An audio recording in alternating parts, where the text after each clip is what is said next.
നിങ്ങളുടെ favourite shows ഇനി ഒരിക്കലും മിസ്സാവില്ല. ഇപ്പോൾ C5-ലൂടെ കാണും നിങ്ങളുടെ ഫേവറേറ്റ് ഷോ തികച്ചും സൗജന്യമായി. ഇവിടെ പ്രശ്നമൊന്നും ഉണ്ടാക്കരുത്. ഞാൻ അവളെ പറഞ്ഞ് മനസ്സിലാക്കാം. സാറിന്റെ കാശ് ഞാൻ തിരിച്ചു തന്നോളാം. അമ്മേ, ഞാനന്ന് പറഞ്ഞില്ലേ സാറിന്റെ അന്നത്തെ വരവ് നല്ല രീതിക്കുള്ള വരവായിരുന്നില്ല എന്ന്. മനസ്സിലാക്കി അന്ന് തന്നെ ഞാൻ മുൻകരുതലെടുത്ത.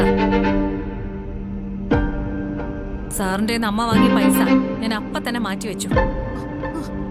എനിക്കറിയായിരുന്നു ഇതേപോലൊരു സന്ദർഭം എപ്പ വേണേലും ഉണ്ടാവുന്നു. ഇനി സാറ് ബുദ്ധിമുട്ടിക്കാൻ വരരുത്. ഇതോടെ കാര്യങ്ങൾ കഴിഞ്ഞു. കാര്യങ്ങൾ കഴിഞ്ഞുവെന്നോ? ഇനിയിപ്പോ കാര്യങ്ങൾ തുടങ്ങാൻ പോകുന്നതേ ഉള്ളൂ. നമുക്ക് കാണാം. മായ,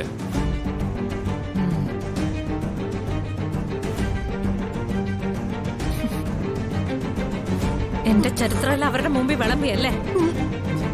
അതും പറഞ്ഞില്ല അയാളിപ്പോ പേടിപ്പിക്കാൻ നോക്കുന്നേ. അമ്മയോട് ക്ഷമിക്കുമോളെ.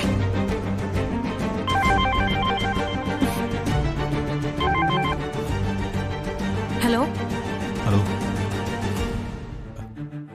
നാളെ എനിക്ക് അത്യാവശ്യമായിട്ടൊന്ന് കാണണം. ആ, ഞാൻ വരാം. എനിക്കും കാണണം. കുറച്ച് കാര്യങ്ങൾ സംസാരിക്കാനുണ്ട്. എന്ത് കാര്യ? സീരിയസ് ആയിട്ട് എന്തെങ്കിലും ആണോ? സീരിയസ് ആണോ എന്ന് ചോദിച്ചാൽ അതെ. ആ, നമ്മളെ രണ്ടുപേരും പുറത്തുനിന്ന് സംസാരിക്കുന്ന ഒരാൾ വീഡിയോ എടുത്തു. അയ്യോ, ആരാ വീഡിയോ എടുത്തത്? ഒക്കെ നേരി കാണുമ്പോ പറയാം. പറ്റില്ല, എനിക്കിപ്പോ അറിയണം. ആരാ വീഡിയോ എടുത്തത്? ഒരു ജഗന്നാഥൻ. ജഗന്നാഥൻ? അതെ, ഭാര്യ മായ. ഒരറിയോ? വേറെ പ്രശ്നമൊന്നുമില്ല. ഞാൻ ബോൾഡായി നിന്നു. നിങ്ങൾ എന്റെ ഫ്രണ്ടാണെന്നാ പറഞ്ഞ്. നാളെ കാണുമ്പോ ഒക്കെ പറയാം.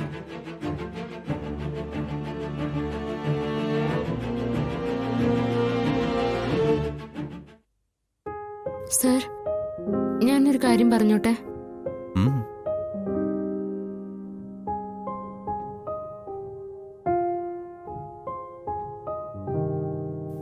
അമൃത എടുത്ത് ദേഷ്യം കാണിക്കുന്നോണ്ട് പാടാനൊരു സന്തോഷം കിട്ടുന്നില്ല. അതുകൊണ്ട് റെക്കോർഡിങ്ങിന് പോകണ്ട. അങ്ങനെ എന്തെങ്കിലും ആണോ പറയാൻ വരുന്നത്? ഹലോ, അത് വല്ലതും ആണെങ്കിലേ പറയണമെന്നില്ല. എനിക്ക് കേൾക്കാൻ താല്പര്യമില്ല. സത്യം പറഞ്ഞ ഞാൻ അത് തന്നെ പറയാമെന്ന്. വേണ്ട, പറയണ്ട.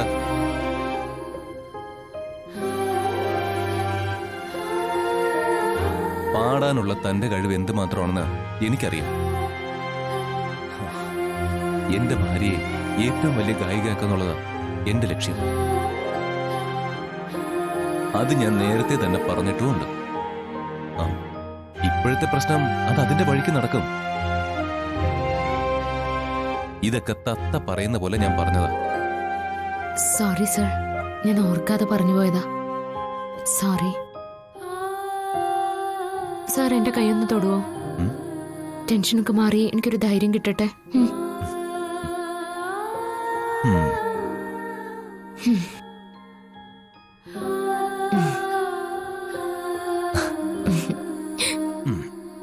ധൈര്യം കിട്ടിയോ? ഡൗൺലോഡ് ചെയ്യൂ C5 ആപ്പ്. കാണൂ എല്ലാ എപ്പിസോഡുകളും സൗജന്യമായി.